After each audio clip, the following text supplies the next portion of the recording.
Расскажу про обрезание. Во-первых, я рад, что мои дети не идут по пути вот каких-то таких репатриантов, людей второго сорта. Мне прям это очень нравится. По сравнению с Москвой, Израиль не такой прогрессивно развитый. В России невозможно жить, а можно жить только где-то еще. Мне нравится, что все кошерно, много кошерных ресторанов. Для меня это важно. В России тяжелее гораздо учиться, чем в израильской школе. В израильской школе понимают, что 10 лет – это еще маленький ребенок, и берегут их психику. Мне это очень нравится.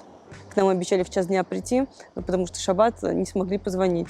А потом пришли к нашему дому и искали его. Забыли, какой номер дома, а позвонить не могли. А правила шаббата накладывают ограничения на передвижение, на использование электронной техники. Ну, а кто они? Они же евреи. Кто-то говорит, меняйте заложников и прекращайте. Ну и что? Ну, то есть какой в этом смысл? Человек не имеет права верить, он не имеет права ходить в синагогу. Мне не нравится то, что очень сильное разделение. Вы за правительство или вы против правительства, и все это очень-очень подогрето. Зачем должны служить религиозные люди? А сколько вообще реально людей требуется в призыве?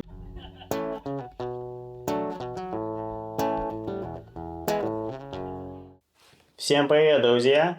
Вы много писали в комментариях, что вы хотите увидеть позитивную историю репатриации в Израиль. Сегодняшнее видео именно такое. Но мы поговорили не только о репатриации, но и затронули вопрос веры, приход к иудаизму и процесс гиюра. В этом видео Борис и Мария поделятся своей историей, как они переехали в Израиль, какие радости и трудности встретили на своем пути, и что им нравится и не нравится в жизни здесь. А также почему они приняли решение пройти гиюр, и как это изменило их жизнь и жизнь их детей. Мы обсудили репатриацию и первые впечатления об Израиле, образовательную систему и жизнь детей. Также я позадавал вопросы о вере, все, что касаемо запретов в иудаизме, и уточнил подробности в прохождении гиюра, еврейскую свадьбу, обрезание, смена имени и миквы, какие происходят изменения в жизни после прохождения гиюра, и как семья соблюдает кашрут, и многое другое, что помогает понять, как семья строит свою жизнь в Израиле после репатриации. Это видео будет интересно всем, кто интересуется вопросами репатриации, религиозными практиками, семейной жизнью и личными историями. Садитесь поудобнее, друзья, будет тепло, честно и откровенно. Привет, давай сначала познакомимся, расскажи, кто ты и откуда. Привет, меня зовут Борис Пиявский, мне исполнилось 40 лет, я живу в Кириат-Оно, в Израиле уже 2,5 года. Я со своей семьей репатриировался из Москвы. А первые свои 16 лет я прожил в городе Самара. Это все Россия. Началась война. Россия начала полномасштабную войну в Украине. Меня это, честно говоря, достаточно сильно шокировало.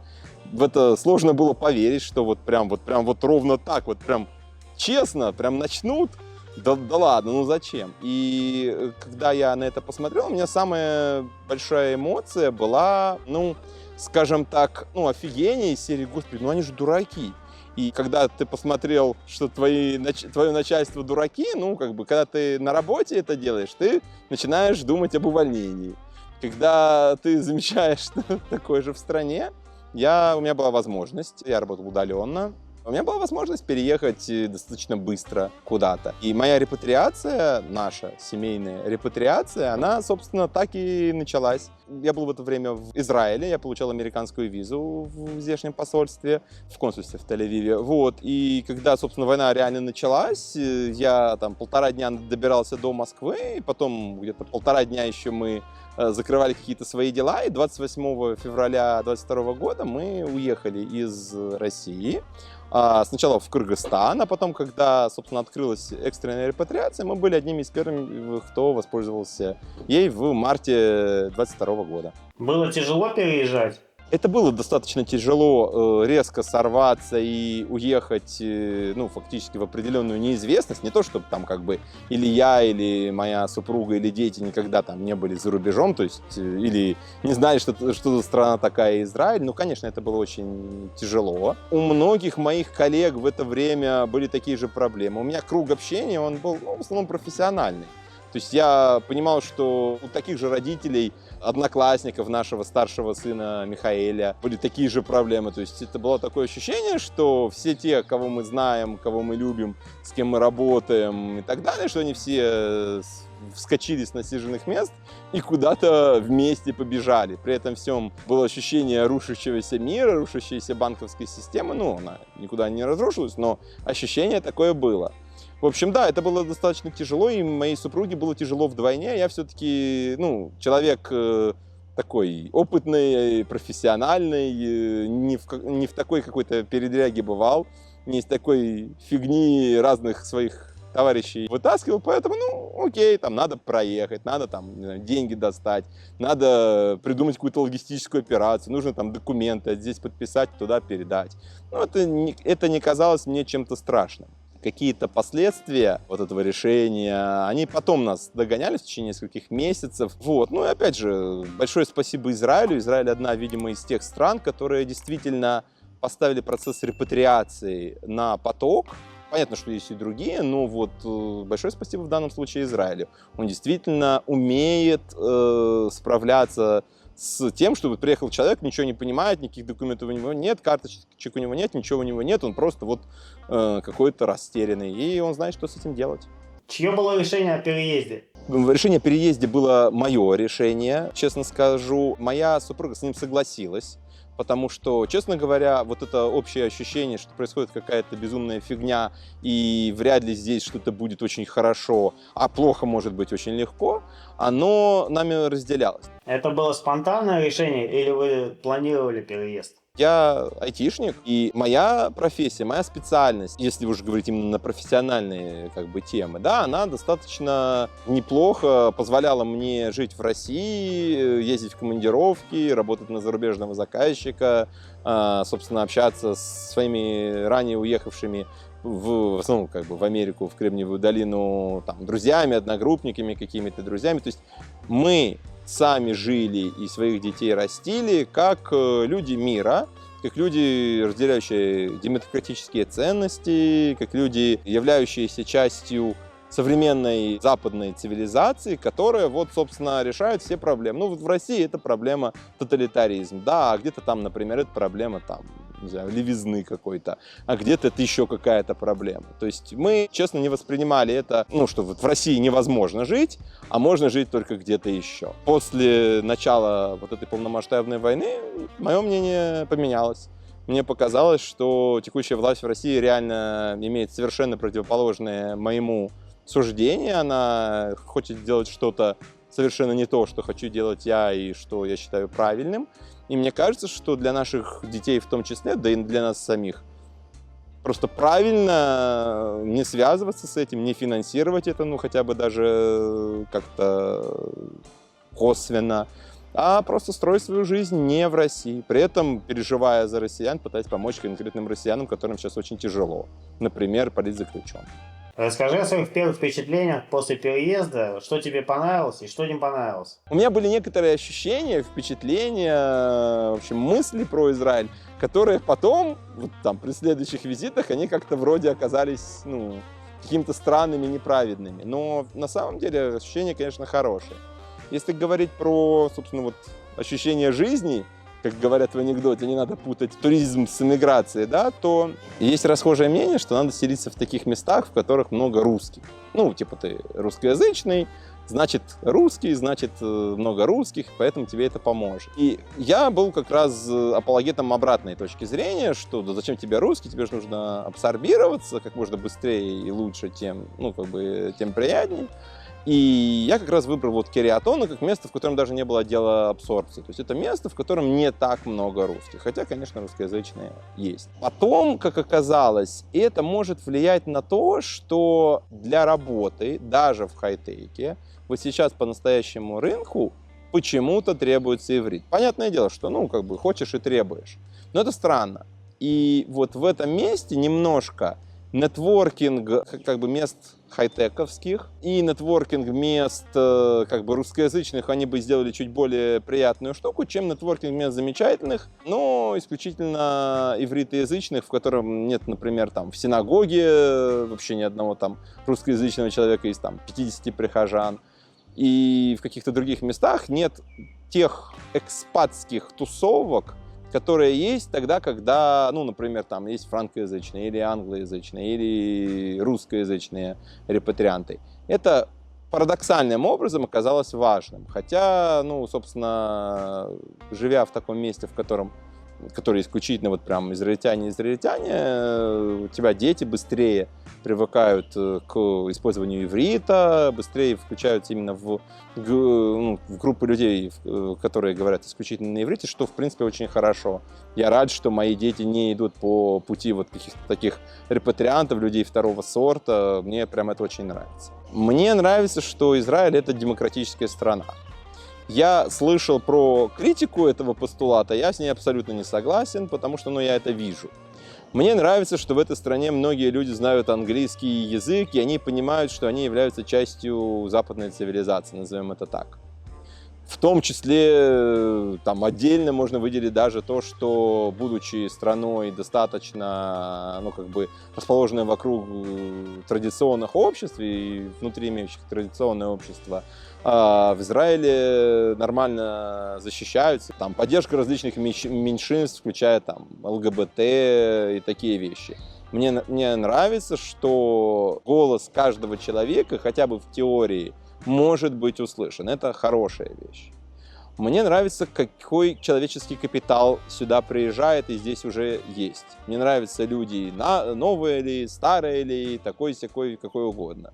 Собственно, это очень круто, что они сюда едут. Очень хорошо, если есть возможность использовать этот человеческий капитал этих людей, да, людей, с которыми, возможно, ты бы, не знаю, в Москве не встретился бы, потому что у них там все встречи, все коммуникации расписаны на год вперед, а ты внезапно оказался здесь, потому что здесь, все такое маленькое, и поэтому у тебя есть возможность до них добиться. В принципе, здесь хороший жилой фонд и хороший климат. Жилой фонд, понятно, большие квартиры, приняты высокие стандарты жилья. Это может не сильно заметно, но как бы это несколько процентов, они потом даже на подсознании сказываются, когда нет вот там уже ужасных каких-то мест.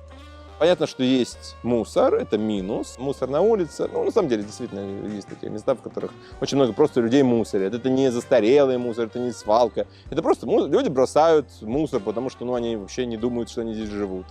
Такого очень много еще где. И, действительно, это стрёмно, но все равно есть места, где этого нет. Кириат-Оно — одно из таких мест, мне приятно. Теперь расскажи про минусы. Минусы. Вот это вот разделение общества, это действительно огромный минус. То, что люди делят общество на светских и религиозных, мне кажется, это странное разделение. Потому что, видимо, значит, что-то там еще не отболело, не отжило, и это не является чисто человеческим, личным, делом. Там, что он делает, кому он молится и так далее. Это прям реально какая-то вот такая разделяющая вещь. Я почему-то в какой-то момент начал достаточно сильно задумываться. Вот это населенный пункт, он там, грубо говоря, светский. Здесь вот много там светских людей, и здесь к тебе, скорее всего, отнесутся, более-менее там нейтрально, либо позитивно. Если это место исключительно религиозное, мне немного бывает, странно и некомфортно. Я не знаю, как бы мне не оскорбить чего-то, каких-то чувств действительно верующих людей. У меня прям есть вот такой момент. А есть еще критика, грубо говоря, если ты откроешь рот, и ты скажешь, что а вот мы там, не знаю, соблюдаем шаббат, а вот нам вот это что-то не нравится. Очень многие русскоязычные люди почему-то как будто бы борются с кем-то или с чем-то, как будто бы пытаются доказать, что человек не имеет права верить, он не имеет права ходить в синагогу, зачем это ему все нужно, кому это вообще все нужно. Как будто бы он продолжает какой-то давно угасший спор и пытается кому-то что-то обязательно донести. Может быть, я не знаю. В общем, какой-то спор идет, и непонятно, кто его начал и зачем. При этом я понимаю, что в современном правительстве есть люди, для которых тоже почему-то очень важно в первую очередь вера. И партии некоторые строятся просто продавая именно тот или иной подход к религии, что немножко необычно, но в Европе похоже что-то есть. Поэтому, просто не знаю, мне это не нравится. Мне не нравится то, что очень сильное разделение. вы за правительство или вы против правительства, и все это очень-очень подогрето. Ну, то есть вот прям реально ожесточенные такие вот бои и так далее. И здесь действительно немножко сбито общественный дискурс, он немножечко сбит, потому что каждая партия его строит соответствующим образом. Когда я задаю вопрос, например, зачем должны служить религиозные люди, а сколько вообще реально людей требуется в призыве? Мне говорят, да кому это интересно? Все должны служить или все не должны служить? Я не понимаю, ну то есть как бы это же вопрос вообще профессиональный, почему его так обсуждают и так далее. То есть есть какие-то вопросы, в которых я не разбираюсь, но я точно вижу, что с большим жаром обсуждается вопрос каким-то одним, достаточно, мне кажется, сейчас странным образом. Вопрос, естественно, идущей войны. Сейчас, собственно, Израиль ведет войну с Хамас и, опять же, очень неспокойно на северной границе. Вопросов нет. Как бы это война вынужденная для Израиля. Вопросов нет. Но мне не нравится то, что кто-то говорит, меняйте заложников и прекращайте. Ну и что? Ну то есть какой в этом смысл? А кто-то что реально предлагает поменять их и перестать при этом что воевать? Да нет, наверное. Но они просто будут дальше делать плохие вещи. В общем, есть моменты нерешенные, и я не очень понимаю, как они могут быть решены. Но опять же, я в этом только пытаюсь разобраться. Есть момент, связанный с дороговизной. Дороговизна жизни, в моем случае, она не про то, что я никогда не заработаю на что-то. Она про то, что стоимость моего труда, она обязана быть, то есть мой труд, он должен оплачиваться либо американской компанией, либо израильской. Весь остальной мир заказчиков, он закрыт фактически. Я не могу пойти работать в европейскую компанию и получать там 3-4 тысячи долларов. Мне не хватит на мою семью. Я обязан получать больше, а это гораздо больше, ну, это сужает очень сильно, собственно, возможность где-то удаленно работать. То есть формально, да, хай-тек, он очень сильно на подъеме, а фактически это значит, что хай-тек — это заказчики из Америки и из Израиля, и все. Вот весь хай-тек. Ну, такое себе. Это нерадостно, наверное. Собственно, есть вопрос того, что государство пытается построить идентичность на, в том числе, языке, на использовании языка, и в результате этого человек, который не знает на достаточно высоком уровне иврит, ну, его нужно доучить до этого высокого уровня, он фактически получается человеком второго сорта. Хотя, как бы, поездив по разным странам и используя хороший английский, я заметил, что он может использоваться буквально для всего, включая достаточно высококвалифицированную работу, и немножко странновато, что здесь считается, что, да, конечно, в хай-тек обязательно на иврите общаться с командой, ну а на чем же еще? Ну, я не знаю. Собственно, вот в России, в международных компаниях люди общались на английском, и не было никакой проблемы. Вот. Ну, а на самом деле какие-то небольшие проблемы есть всегда. Я думаю, что лучше пытаться их решать, как один из тех людей, кто, собственно, приехал их решать. Есть ли у тебя желание вернуться? Желания вернуться сейчас у меня нет, потому что я понимаю, что это не даст ничего хорошего. Я понимаю, что мои проблемы — это мое дело, и единственная моя проблема сейчас — это то, что мне нужны заказчики для моих, собственно, IT-услуг. Расскажи, кем ты работаешь? Кто ты по профессии? Смотри, я по образованию разработчик, закончивший Бауманку и потом преподававший в МАИ еще и защитивший кандидатскую в МАИ. 15 последних лет я занимаюсь управлением разработкой. То есть есть некий человек, или люди, или организации, которые являются заказчиком.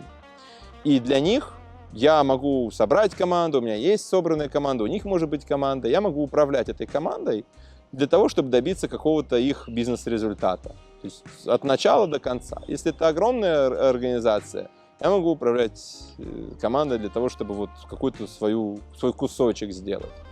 Я запускал огромное количество прикольных приложений, я управлял огромным количеством людей, и сейчас на местном рынке я ищу возможности продолжить заниматься тем же самым, то есть предложить израильским компаниям, израильтянам, англо- и русскоязычным что-то сделать для них. Команда у меня есть, все у меня для этого есть, нет просто знакомств. Что ты хотела сказать про своих родителей? Мой отец просто гениальный человек. Он 41-го года рождения, еврей. Он рос без отца. И он известнейший человек. Вот если кто-то погуглит фамилию Пиявский, он, скорее всего, найдет моего папу. Он несколько раз менял свою карьеру осмысленно и каждый раз добивался феноменальных высот в ней.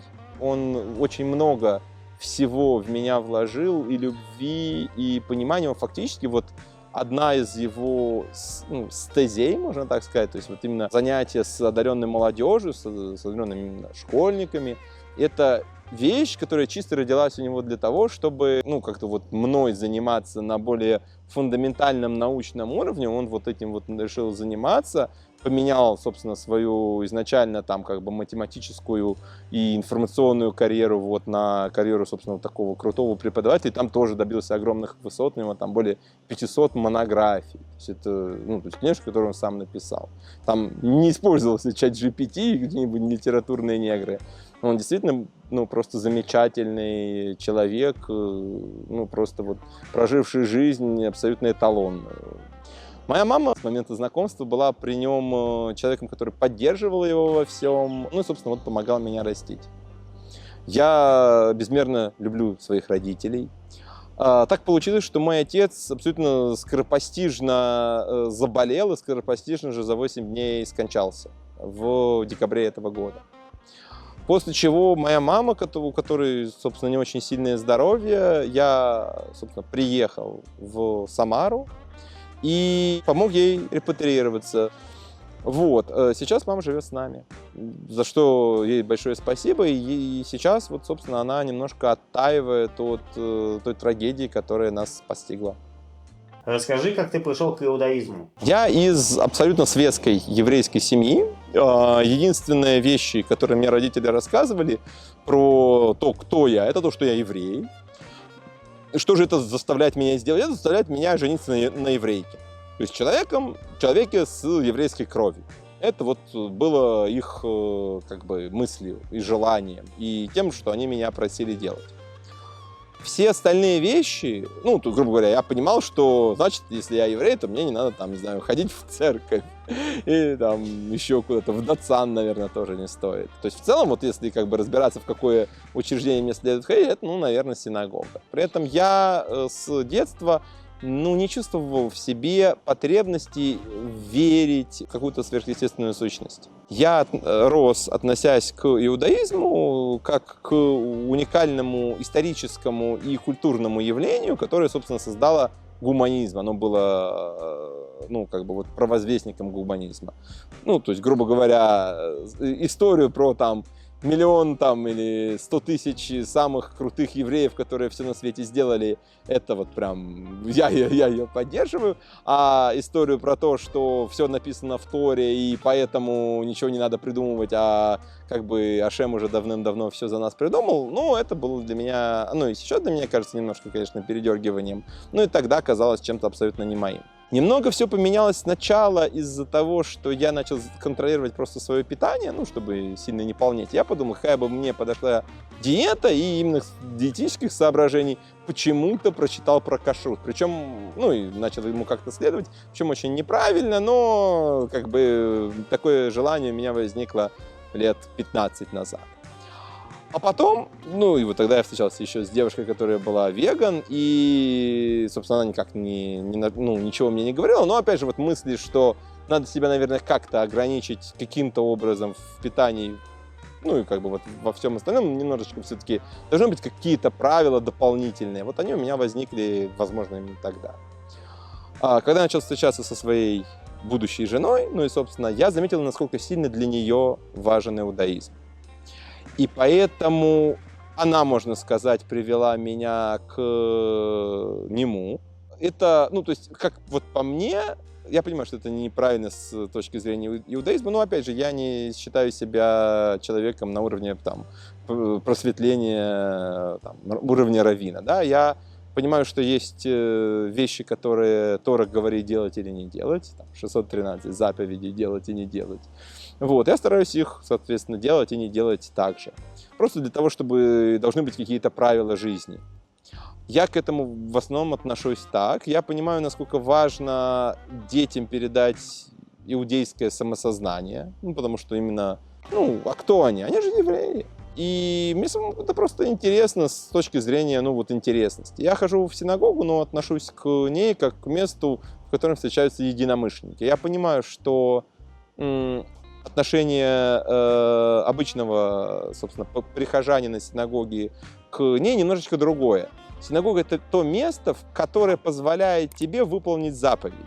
Грубо говоря, ты очень хочешь есть, и ты в пустыне едешь, а там забегаловка. Ты понимаешь, что нужно зайти в забегаловку и там поесть. Не где-то еще, не вокруг, еще где-то. У тебя есть потребность исполнять заповеди, и это ровно то место, которое позволяет осуществить тебе эту потребность. Мое отношение чуть-чуть другое, но опять же, мне интересно это, я, возможно, когда-нибудь приду в большей мере к религии, чем это есть сейчас. Получается, ты поверил благодаря жене? Можно сказать, что я поверил благодаря жене, и произошло это в течение первых лет совместной супружеской жизни, когда я чувствовал, что моей супруге действительно очень важна молитва как момент, собственно, реализации, проговаривания того, чего она хочет, о чем она мечтает. Ей было важно общение в еврейской среде. Мне важно общение в среде приятных мне людей, профессионалов, с которыми можно пообщаться про вещи, интересующие меня. Религия, она фактически пока что не является топ-1 вещь, интересующая меня. У моей жены является. Поэтому, да, действительно, можно сказать, что понимание, насколько оно может быть важно для твоей супруги, а иудаизм трактует это так, собственно, приходит к вере семья. Не может один человек быть нерелигиозным, а при этом другой человек религиозным, это какая-то странная семья просто. Семья должна быть едина в своих отношениях, собственно, с Всевышним. Меня зовут Маша. Переезд в моих мечтах был совершенно другим. Я не думала, что я так сильно буду скучать по своей семье и по привычной атмосфере московской. Расскажи, как ты пришла к иудаизму. Иудаизм интересовал меня с лет 17-18. У меня еврейские корни. У меня только одна бабушка не была еврейкой. Из-за этого я с детства, в принципе, чувствовала причастность к еврейскому народу. И в молодежном возрасте я начала ходить в разные еврейские организации и знакомиться с другими евреями. И мне это очень понравилось. Расскажи о своих первых впечатлениях об Израиле. Первое впечатление об Израиле сформировалось у меня в детстве. И, к сожалению, оно через родителей больше, оно не было таким хорошим, как сейчас. Мы живем в городе Кириатона, где многие люди отзывчивые, добрые, помогают друг другу. А до этого мы жили в Бат-Яме и Ашкелоне. И, соответственно, в 90-х годах там было месиво из приезжих. И мало что хорошего было. И мы были одними из тех, кто искали свое счастье в Израиле. Но родителям было именно психологически тяжело здесь быть, и они уехали обратно. Сколько тебе тогда было лет? Мне было 4-5 лет. И считай, спустя 30 лет я опять в Израиле, и уже открываю свой Израиль для себя. Что тебе понравилось в Израиле и что нет? Израиль для меня очень разный. С одной стороны, здесь все готовы друг другу помочь, очень любезные люди. С другой стороны, мы столкнулись с множеством бюрократических вопросов, которые просто выводили нас из себя, но мы совсем справились. По сравнению с Москвой, Израиль не такой прогрессивно развитый. В Москве у меня была насыщенная еврейская жизнь. Я ходила на уроки разные для женщин. Там идея поддерживания своего еврейства была на первом месте. Когда я приехала в Израиль, всего этого я не нашла здесь. И для меня есть определенная нехватка моей московской еврейской жизни, потому что там стараются культивировать еврейский образ жизни. А в Израиле все зависит от района. Кириатон достаточно светский город, где мы живем. И здесь мало программ для русскоязычных евреев, даже нету никаких. Нравится ли тебе жизнь в Кириатону? Я бы хотела переехать в Рамадган поближе к русскоязычной еврейской общине, чтобы более тесно с ними взаимодействовать на праздники и на шаббат. Что тебе нравится в Израиле? В Израиле мне нравится, что люди общительные, душевные, добрые. Мне нравится, что все кошерно, много кошерных ресторанов, много. Для меня это важно. Мне нравится, что есть море, куда можно съездить на автобусе и позагорать, отдохнуть. Отношения к детям очень хорошие. Их растят как маленьких личностей, как патриотов. И все время какие-то праздники, поощрения за хорошие успехи. В школе в России тяжелее гораздо учиться, чем в израильской школе. В израильской школе понимают, что 10 лет – это еще маленький ребенок, и берегут их психику. Мне это очень нравится. Чем ты занимаешься? Я занимаюсь в основном домом, детьми. Ходила раньше в Ульпан. Сейчас ищу какие-то курсы переквалификации для себя. Я занимаюсь спортом, хожу с подружками пить кофе. А кто ты по профессии? Я маркетолог. Я работала всю жизнь в еврейских организациях. Это еврейский детский центр «Эстер» и кошерная типография «Кошер-принт». Я бы хотела продолжить карьеру. Для меня важно развиваться как маркетолог. Не посещают ли тебя мысли вернуться? У меня нет мыслей куда-то еще переехать, потому что я только прижилась здесь, у меня появился какой-то круг общения, я привыкла, учила язык. Мне кажется, что эта земля мне еще откроется, и я надеюсь, что мы здесь приживемся. Расскажи про запреты в иудаизме. Я могу сказать, какие запреты самые жесткие, сложные, на мой взгляд. Как человек, собственно, обладающий достаточно фрагментированным мышлением вследствие того, что я опытный руководитель проектов, мне нужно очень много информации постоянно, у меня мозг без информации начинает голодать и не понимает, что ему делать. Мне сложнее всего отказаться просто от использования сотового телефона или компьютера в шаббат и во время праздников. Это, очевидно, мой топ-1 самых крупных запретов. А вообще, в принципе, каких-то больших, необычайных запретов, именно таких сильно останавливающих жизнь, их не так-то много. Я могу сказать вот что. Израиль – это уникальная страна, которая работает 6 дней в неделю, а отдыхает всего 1.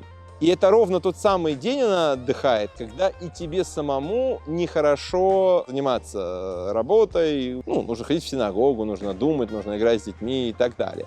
Фактически Израиль, получается, лишил нас, когда мы переехали сюда, мы продолжили соблюдать большинство вещей, большинство запретов, и это лишило нас воскресенья, потому что в воскресенье мы ходили на всякие мероприятия, это был нерабочий день, мы ездили куда угодно, на общественном транспорте и так далее. Здесь воскресенье – это первый рабочий день.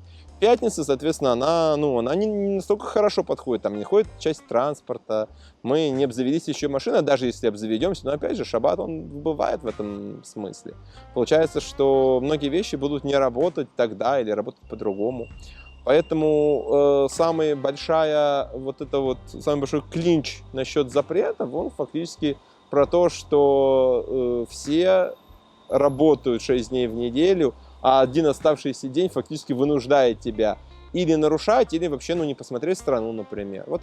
Когда тебе проехать в какой-нибудь другой город, когда тебе повидаться со своими знакомыми, которые тоже работают? Непонятно. Если это не шаббат, то когда? Хоть я и прошла гиюр, для меня еще тяжело полностью начать соблюдать шаббат. В Израиле воскресенье рабочий день, и суббота только единственный день, когда куда-то можно сходить. А правила шаббата накладывают ограничения на передвижение, на использование электронной техники. Соответственно, надо либо заранее с кем-то договариваться, кто придет в гости, либо просто кому-то нагрянуть в гости. У нас был случай, что к нам обещали в час дня прийти, потому что шаббат не смогли позвонить. А потом пришли к нашему дому и искали его. Забыли, какой номер дома, а позвонить не могли. И гости, наверное, минут 40 ходили, спрашивали: вы знаете Гришу и Мишу, наши детки? И никто им не помог. А мы вышли и нашли их блуждающими между домами. А что, они не могли позвонить в дверь? Позвонить в дверь нет, а постучать можно. Какие запреты в иудаизме для вас самые тяжелые, трудные? Есть запрет на контакт с женой во время определенных дней. И для меня этот запрет дается очень тяжело, потому что я очень привязана к своему мужу. 12 дней нельзя контактировать с друг другом, не прикасаться к друг другу, не спать рядом с друг другом. И это тяжело для меня. Есть траурные дни, как раз они сейчас проходили с 17-го Таммуза по 9 Ава. и в это время запрещено слушать музыку. А я очень люблю слушать музыку, особенно когда я убираю. И для меня тяжело не слушать музыку. Мужу моему трудно, что нельзя стричься и бриться в течение 3 недель. Также в дни счета Омера тоже нельзя стричься и бриться. И муж мой имеет раздражение на коже, потому что долго не бреется. Расскажи, пожалуйста, про процесс гиюра. Гиюр – это то, что позволяет изначально нееврею стать евреем. Процесс перехода в иудаизм. Он уникален тем, что иудаизм, собственно, никогда не занимался мессианством. Нет таких людей, которые ходят там по каким-то местам цивилизации и говорят: приходите, становитесь евреями. Вот в других местах это есть, а вот в иудаизме этого нет. Следовательно, гиюр был нужен моей супруге, не был нужен мне, но так как иудаизм, что разумно, относится к семье как к единой ячейке общества, то гиюр проходит вся семья. Мы начали процесс гиюра в Москве, и он у нас немножко затухал, потом продолжался, потом опять затухал. Возможно, в том числе из-за того, что я недостаточное количество времени проводил в занятиях и уроках, недостаточное количество сил вкладывал в это, потому что я не понимал ценность для меня. Для чего нужен гиюр? Собственно, Всевышний Ашем поставил перед народом Израиля определенные задачи. Избранный народ, он не в том смысле, что он просто крутой, что вот его там избрали, и он радуется, а всем остальным, наверное, должно житься плохо. А избранный в том смысле, типа, кто сегодня дежурный? Вот евреи, они дежурные. Если хочешь стать дежурным и что-то там хорошее делать, да, за что-то там отвечать, как бы какую-то работу вести, там, ходить и молиться, да, за всех, то ты должен сделать что-то для этого, например, пройти гиюр. Вот гиюр надо пройти. Что это дает мне? Дает мне возможность обращаться к Всевышнему, думать, что он тебя сейчас слышит. Мне он фактически был для этого не нужен, я мог это делать и до него, но в данном случае я просто поддержал мою супругу, которой, без этого ни у нее, ни у моих детей не было бы, собственно, еврейства, не было бы такой возможности. Я не хотел быть собакой на сене, которая сама может, а другим не дает. Собственно, все получилось. Любому человеку, вне зависимости от его пола, гиюр дает причастность к еврейскому народу. Считается, что у евреев 2 души, одна животная, другая божественная, и во время прохождения гиюра в тебя спускается 2 душа, еврейская. Ты можешь иметь еврейские корни и чувствовать ее как осколки этой души. А когда гиюр заканчивается, он заканчивается миквой, через микву она должна спуститься к тебе, твоя еврейская душа. И это очень интересно, потому что открывается другой мир. Это как открыть уровень в какой-то игре. Ты можешь говорить благословение, ты можешь молиться, ты можешь делать кидуш. Ты становишься полноправным членом еврейской общины. Начинается с изучения теории, еврейской истории, благословений, кашруту. Я начала этот процесс в Москве 2 года назад. Но из-за войны, к сожалению, мы не закончили этот процесс. И мы переехали в Израиль, и через какое-то время я открыла снова дело в Раввинском суду в Израиле. Хочу отметить, что в Израиле гораздо легче проходить гиюр, чем в Москве. На это есть ряд причин, потому что много людей хотят получить гражданство Израиля. Из-за этого в Москве строже, гораздо строже с этим. В Москве, чтобы тебе открыли дело, тебе надо уже сдать какой-то тест определенный. А здесь ты просто открываешь дело и начинаешь заниматься в Раввинском суде. И ты ходишь на занятия раз в какое-то время. Это еженедельные занятия, 1-2 раза в неделю, в зависимости от курса. И по окончанию курса у тебя есть шанс сразу пройти гиюр. В Москве же для того, чтобы открыть дело по гиюру, ты уже должен иметь эти знания, прийти написать экзамен и потом еще какое-то время ждать Раввинского суда. Здесь ты сразу приходишь в раббанут, рассказываешь о себе, почему ты хочешь открыть это дело, тебе открывают дело. И у тебя 3 встречи. Первая встреча — знакомства. Мало вопросов относительно религии, просто больше узнают про твою мотивацию. Вторая встреча — где-то через полгода. Это проверяют твои знания, чему ты научился на курсе. И 3-я встреча — это самый Раввинский суд. Еще через месяца 3-4, где тебя проверяют, насколько хорошо ты знаешь теорию и практику. И теория от практики не должна отличаться, это должно быть единым целым. Я училась в нативе, и где-то год заняло прохождение гиюра.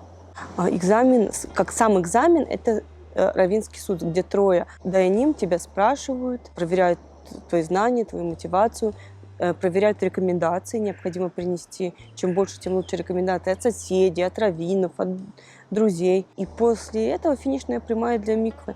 Окунание в миквы считается перерождением. Считается, что спускается в это время еврейская душа в тебя. Надо привести себя в порядок. Помыть тело, ногти, волосы, зубы почистить, обработать за ушами, чтобы ничего не препятствовало проникновению воды. Украшения тоже все снимаются. Так как я женщина, я окуналась в специальной холщовой рубашке. Мужчины окунаются голые. Значит, немножко расскажу про гиюр. Почему вообще он нам потребовался? Ведь мы же действительно, собственно, евреи и евреи. У моей жены, собственно, там в метрике написано еврейка. Зачем же это ей нужно? А нужно было это вот ей зачем. А ее бабушка по материнской линии была не еврейка. Причем были сомнения, еврейка она или нет. Думали, что, возможно, да, может быть, нет. То есть даже это было не полностью правдой. Не полностью было понятное. Мы сдали в какой-то момент просто генетический тест и доказали сами себе, что нет, вот она, увы, не еврейка. В этом случае нужно пройти гиюр. Объясняю теперь, почему, собственно, вот такая странная передача по материнской линии. Так исторически сложилось, написано в Торе, и с тех пор считается, что еврей равно иудей. Иудей – это человек, который молится Всевышним, должен ему молиться. Он считается таковым либо потому, что он перешел в иудаизм, то есть прошел процесс гиюра и стал гером. Вот. Либо он происходит из, собственно, семьи евреев именно через мать. Получается, что моя супруга не такова, а я таков.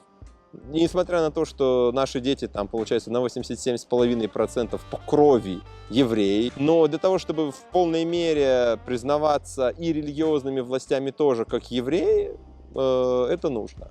Это никак не связано с какими-то плюсами, бонусами, бенефитами, прибылью, получаемой от государства Израиля. Государству Израиля в целом все равно, кто у него живет, кто является его гражданами. Если бы мы совершенно не имели никакой еврейской крови, нам бы сложно было бы, невозможно было бы совершить репатриацию. Или там, если бы мы стали бы христианами в какой-то момент, или там каким-то другим. Но в нашем случае нам хотелось сделать просто кое-что еще больше, сами для себя и для Ашема, выполнять ту службу, которую он нас возлагает. Собственно, вот такой процесс. За год месяц где-то мы успели его пройти, после чего, собственно, мужчины совершают обрезание, мальчики и дети, и все остальные мужчины. Что ты можешь рассказать про обрезание? Расскажу про обрезание. Во-первых, как я сказал, мы из светской семьи, поэтому я не был обрезан, и мой отец, собственно, тоже не был обрезан. Когда мы обсуждали этот вопрос с родителями, папа говорил, что, слушай, не надо, ты взрослый такой и так далее, не стоит. Но вот сейчас, собственно, мы прошли гиюр, и это было просто одним из таких пререквизитов того, чтобы его сделать. Сама по себе операция, она меня не порадовала вот чем. Когда ты смотришь про нее на YouTube, тебе начинает казаться, что ты очень многие вещи можешь сам выбирать, очень многие вещи говорить, а вот я хочу вот так, вот я хочу вот эдак вот. То есть ты к этому относишься как к пластической операции, потому что очень много роликов, в основном это люди либо русскоязычные, либо, собственно, люди, принимающие ислам, и, видимо, у них это как-то немножко по-другому. Как минимум, если это русскоязычные люди, то это ролики про Россию, а там действительно это косметология. Вот что ты хочешь, тебя его бантиком завяжут. Окей, завяжут бантиком. Хочешь много, мало, с краю, сбоку, в общем, как угодно. В иудаизме ты можешь ему хоть из рассказа скажешь, да, слушай, чувак, это делается одним единственным способом, как деды завещали. Вот, это не значит, что оно делается больно или плохо, или еще как-то, но оно делается одним способом. Это первое. Второе. В разном возрасте по-разному заживает. У меня зажало достаточно долго, до месяца. Один раз я себе, ну, то есть я там очень долго, там 12 часов, например, через неделю после того, как мне его сделали, там 12 часов был на ногах, вообще там не присаживаясь. И это, конечно, в худшую сторону немножко сказалось. Но вопрос заживания, он не самый страшный. Ну, собственно, оно делается абсолютно в официальных местах. Это не где-то в подворотне, это не где-то дома. И просят именно из официальных больниц Израиля специальные документы, направляют, собственно, тоже раввинат. Они, если это платная операция, то они организуют оплату. Никаких проблем в этом смысле нет. Ты действительно не рискуешь. Единственное, что не такое прикольное, это меняются ощущения. Меняются ощущения своего тела и вот именно вот этого места. Сейчас прошло, ну я не знаю, чуть меньше полугода с этого момента. И все равно есть некоторые моменты, именно вот связанные с там, ощущением того, как ты носишь свою одежду, да, которая, ну, оно другое. Как это происходит? Выдают бумажку, что ты можешь поехать туда, тебя записывают. Ты приходишь в клинику, говоришь, я у вас записан. Тебя смотрят, все проверяют, делают общий наркоз. Как ни крути, как ты им не говоришь, что это все фигня, они говорят, да, все отлично, все, у нас вся услуга делается одним единственным способом, все общий наркоз. Вот, тебе вводят его через вену, потом тебе, собственно, отрезают и прижигают чем-то, собственно, вот этот вот разрез. Дальше там есть много-много маленьких таких вот швов, узелочков, которые развяжутся через какое-то небольшое время. А дальше тебя перевозят в палату, где может ждать тебя тот, кто решил разделить с тобой, собственно, несколько часов в твоей больничной жизни. Ты просыпаешься, ты должен сходить в туалет, ты должен попить воды, там сам встать, проверить, что ты можешь есть, пить, ходить и так далее. И как только у тебя, ну, как бы наркоз отходит, все отходит, ты уходишь. Ты в некоторой повязке находишься, она вот в твоем органе, она его просто опоясывает, пока тебе не больно. Ты приезжаешь домой, у тебя есть прописанные обезболивающие, ты начинаешь их принимать. Так что тебе не было больно, ну, буквально никогда. Через какое-то количество дней, в которых написано, тебе нужно ее снять. Ну, ты, собственно, занимаешься это первые там пару дней, тебе не нужна никакая гигиена, наоборот, не надо трогать, а потом, собственно, надо все мыть. И оно затягивается. Через там 2 недели где-то начинают сходить, вот, рассасываться вот эти вот швы, и где-то через месяц у тебя по-хорошему должно все завершиться, ну, там плюс-минус через месяц небольшое количество времени, все, ты можешь ходить куда угодно, ты можешь начать жить супружеской жизнью, все, что тебе потребуется. Также происходило я отводил старшего сына, а Мария, соответственно, младшего. То есть ты также приезжаешь, собственно, все это происходит, просто считается, что это все должно зажить чуть быстрее, и повязку нужно снять чуть раньше. Тебе дают какой-то сертификат, что ты теперь обрезан? Так как Израиль — это все-таки страна с определенным религиозным компонентом, то да, есть набор документов. Там делаешь обрезание, тебе дают не только медицинские документы, но и отдельный документ после того, как тебе делают обрезание. Там есть отдельная комната, куда отводят всех обрезанных вот сегодня, да, с вами общается именно вот раввин, вы произносите некоторую молитву, он говорит, как вы будете называться, какое имя вы выбрали. Там вот вы были там, например, там, не знаю, Вова, а стали там Гершон, да, он говорит, что был Вова там, и там. Все, приветствуем нового еврея по имени Гершон. Ты можешь выбрать, если у тебя еврейское имя, можешь выбрать такое же. Не обязательно. Я Борис, я Барух. Соответственно, я просто сказал, что вот я буду Барух, так и буду. Он сказал, хорошо, спасибо. А сын добавил второе имя. Мы не меняли Таудат Зеуты, и это не обязательно. То есть там есть форма, в которой ты можешь написать, что ты был Борисом, стал Борисом, а можешь сказать, что ты хочешь быть Барухом, тогда тебе можно будет документы поменять. Первый раз миква, она есть у мужчины тоже, потому что ты входишь в эту самую веру. А дальше есть некоторые случаи, они описаны в Кицур Шульхан Арух. Это такая книга, которая описывает, ну, как бы определенную еврейскую жизнь там где-то лет 100 назад. Вот, описаны случаи, когда мужчина или еще кто-то становится ритуально нечистым, ему тоже можно было бы пойти в микву.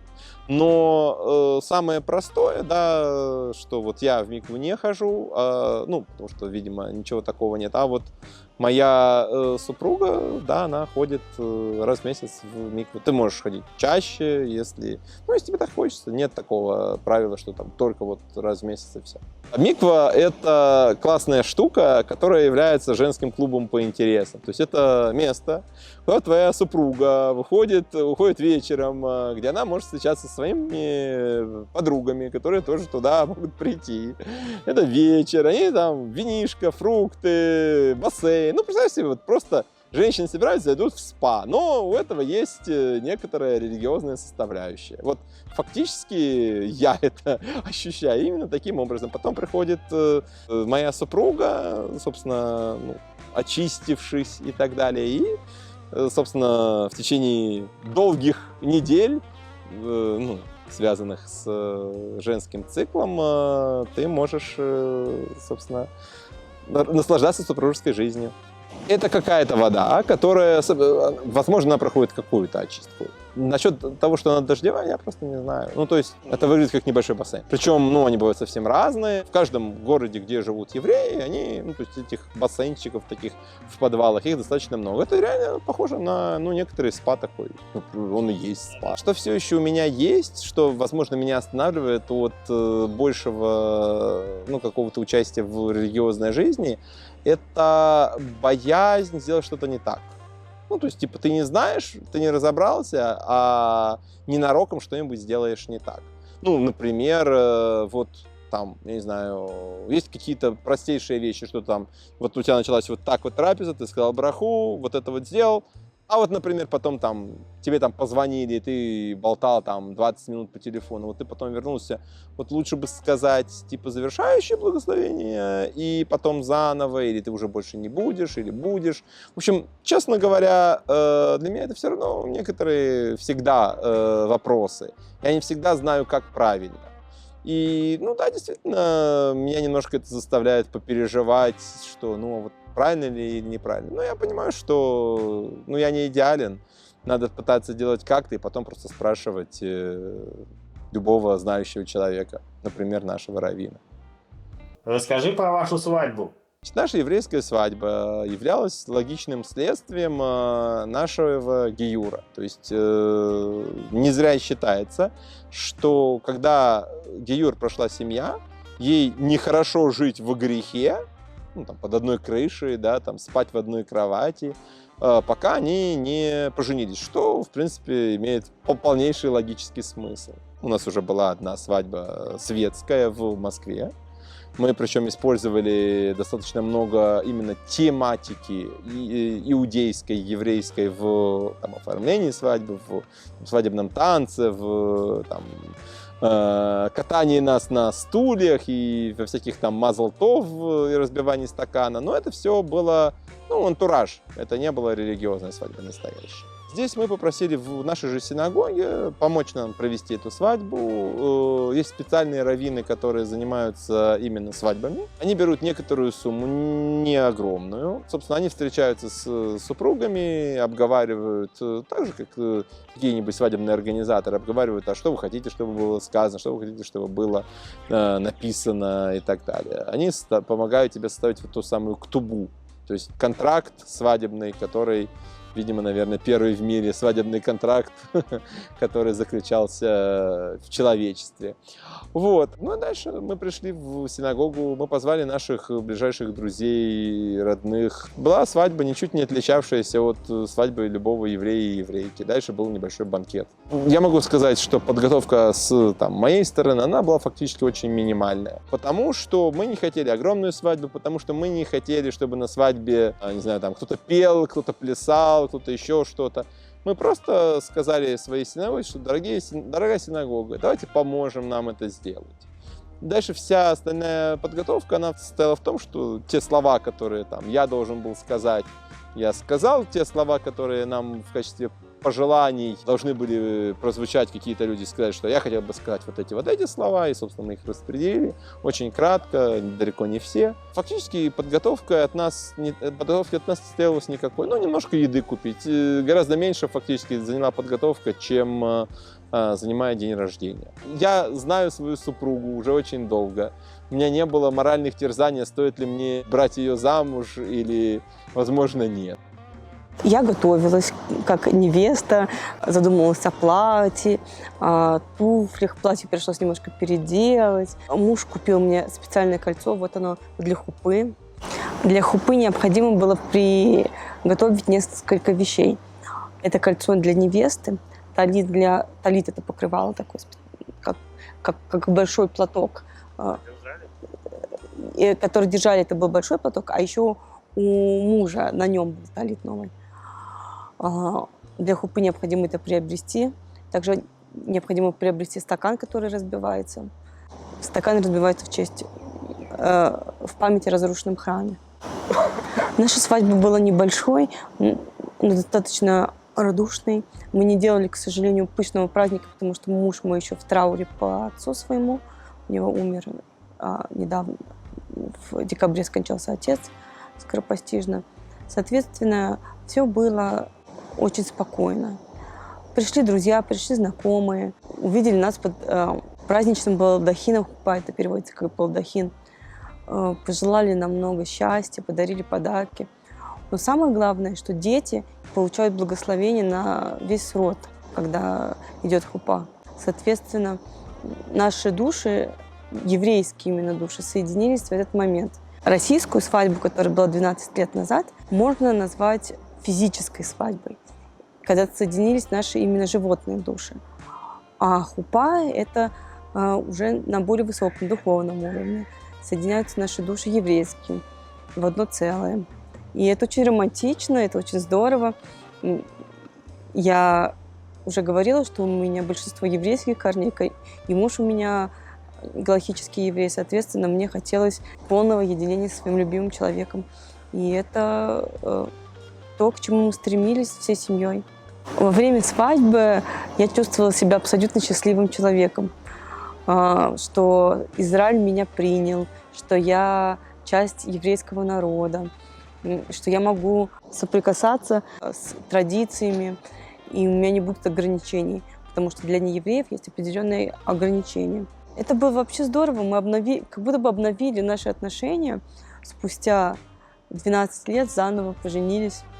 Спустя 2 года эмиграции, 2 тяжелых года поисков себя в новой стране, мы соединились как 2 еврея.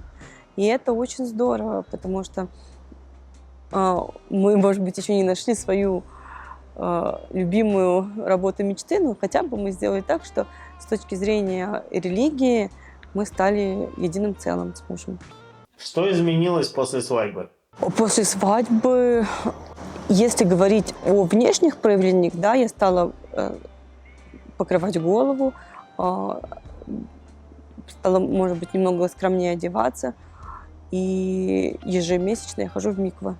Я слышал, что замужние женщины должны ходить в париках. Правда ли это? Считается, что еврейская женщина после замужества, после хупы должна покрывать свои волосы. Это заповедь такая. И можно покрывать париком, можно покрывать платком, можно покрывать какими-то шапочками. Считается, что нескромно показывать свои настоящие волосы. А кто может видеть твои волосы? Муж и несовершеннолетние дети, несовершеннолетние до 13 лет по еврейской традиции, могут видеть. А если кто-то приходит из мужчин, то я как-то стараюсь покрыть голову. Что нужно было делать после еврейской свадьбы? Есть такой момент, что можно пойти в колель, грубо говоря, в место, в котором трактуют Тору, и спросить их вот какие-то напутствия, пожелания, что должен делать супруг, что там не должен делать. Я сходил туда, и мне сказали, грубо говоря, вот глава Кицур Шульхан Аруха, вот можно делать так, вот это надо делать, это там не надо делать. Вот теперь ты знаешь, что значит быть супругом. Я сказал, ну, спасибо, я и так это делал. После свадьбы изменилось разве что то, что моя супруга стала более счастливой, что вот мы сыграли свадьбу, мы прошли гиюр, мы сделали то, чего она хотела и раньше. Я более спокойно могу ходить в синагогу, зная, что я это делаю не для чего-то, не чтобы нам дали вот что-то там делать, а просто потому, что я хочу. Фактически мало что изменилось для нас. А если сказать, что изменилось ли что-то с гиюром, например, к нам могут теперь ходить в гости соблюдающие евреи, есть еду, которую мы приготовили, потому что они уверены, что наша кухня кошерная, и, соответственно, то, что мы приготовили, соответствует правилам кашрута. Но это небольшое изменение. А как вот они проверяют, как они могут быть уверены в этом? Есть какой-то сертификат, который нужно повесить на дверь или как? Это вопрос на доверие. Не в том смысле, что они бы не зашли в гости до тех пор, пока ты не отправил там апостилированное какое-нибудь свидетельство. Нет. Но просто в каком-то случае они бы отказались, предположив, что, ну, наверное, эти люди все-таки не особо как-то сильно соблюдают. Возможно, там будет какая-то ерунда. Ну, это фактически то же самое, что, я не знаю, там, человек, который очень сильно переживает заразиться, да, когда-то не пошел бы к человеку, который там не носит маску в ковид. Вопрос чисто веры, не вопрос, что ты там справку ему пришлешь. Но да, кухня кашируется, и после этого ты разделяешь там мясное и молочное при приготовлении. Ты знаешь, что ты плиту там в шаббат там, не включаешь. Там, и, собственно, до шаббата все свои вопросы сделал, и у тебя есть шаббатная плата, которая греет.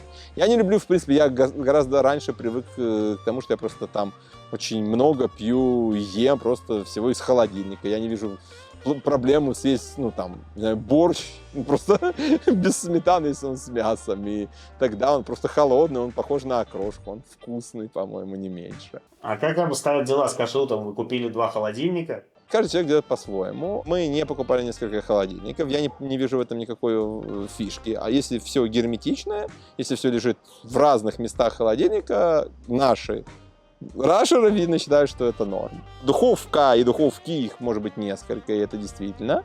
Ну так у тебя же может быть, собственно, духовка и микроволновка. У тебя может быть духовка и гриль. У тебя может быть духовка и еще что-то. То есть как бы то, что ты в основном делаешь, ну, например, мы больше там всякого запекаем в молочной, ну, соответственно, у нас молочный статус молочный, когда ее купили, она была молочная.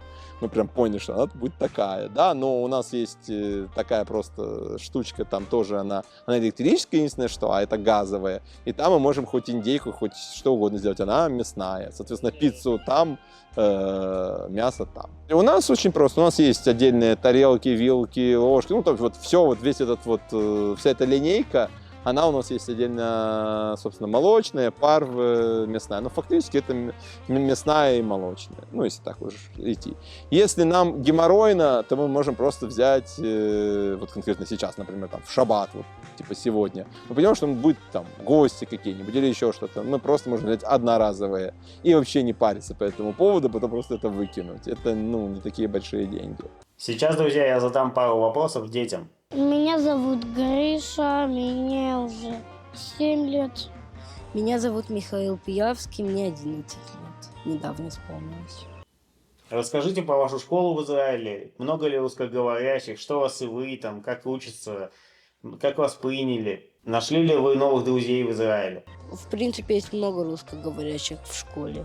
А вот у Гриши в школе почти нет русскоговорящих.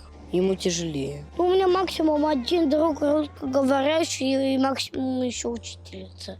Эта школа мне не очень понравилась. Было много детей, которые надо мной смеялись, и еще дети тут достаточно агрессивные в школе. То есть могут спокойно толкнуть и уйти безнаказанными. А как учится иврит?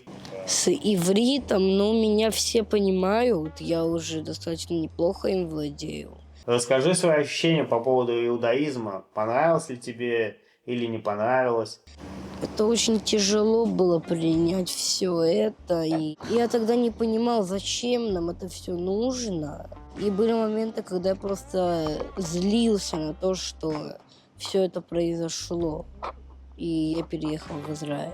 Расскажи что-нибудь, что тебе нравится в жизни. Я очень сильно люблю всякие костюмы, и поэтому я даже на интервью пришел в костюме. Подписывайтесь на канал, кстати. И ставьте лайки, пишите комментарии. И про колокольчик не забудь. На работе от рассвета до заката. Только где же моя зарплата? Не могу накопить на хату, да и денег вообще маловато. Я плачу исправно налоги, но боюсь, протяну скоро ноги. На бензин опять растут цены, каждый день я на измене. Это Израиль, детка. Ага, тут жизнь не конфетка.